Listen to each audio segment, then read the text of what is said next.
Namaskar children. Today we are going to start with our chapter number 4, planning. All organizations, whether it is the government, a private business or a small businessman, everyone needs planning. To turn their dreams of increase in sales, increasing high profit and getting success in business, all businessmen have to think about future, make predictions and achieve target. To decide what to do, how to do and when to do, they do planning. So first we see that what is the meaning of this term planning. Planning can be defined as thinking in advance what is to be done, when it is to be done, how it is to be done and by whom it should be done. Planning bridges the gap between where we are standing today and where we want to reach. Okay, so deciding in advance these 4 terms. We can say that planning involves setting objectives and deciding in advance the appropriate course of action to achieve these objectives.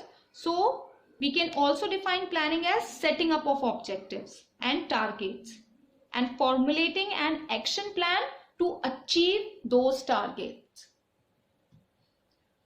Here we can see this thing that planning requires anticipating the future and consciously deciding what to do, when to do and who to do it.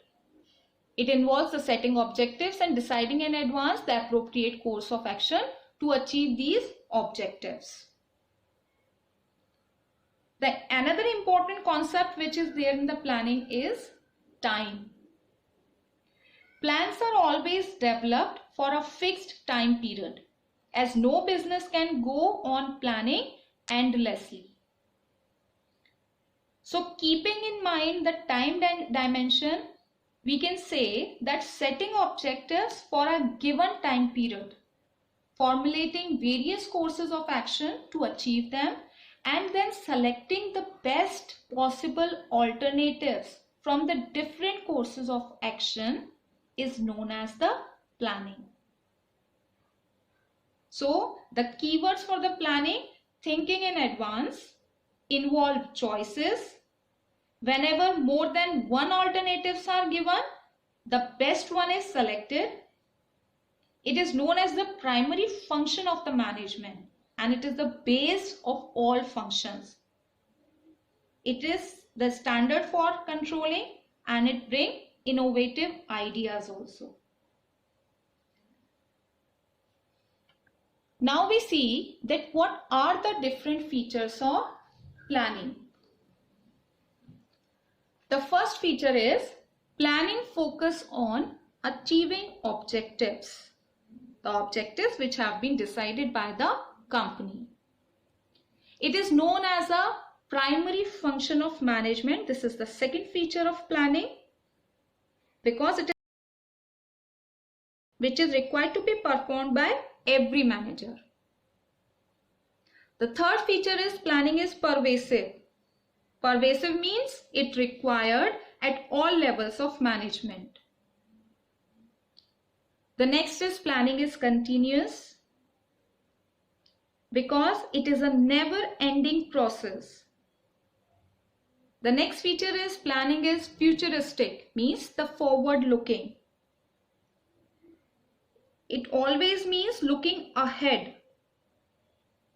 It is never done for the past, that's why. And the last feature is it is a mental exercise. Why is it so?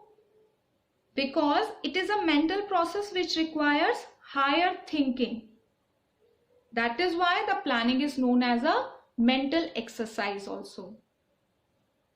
So this is the basic concept, the meaning of planning, and these are the different features of planning which we are going to discuss in our next session.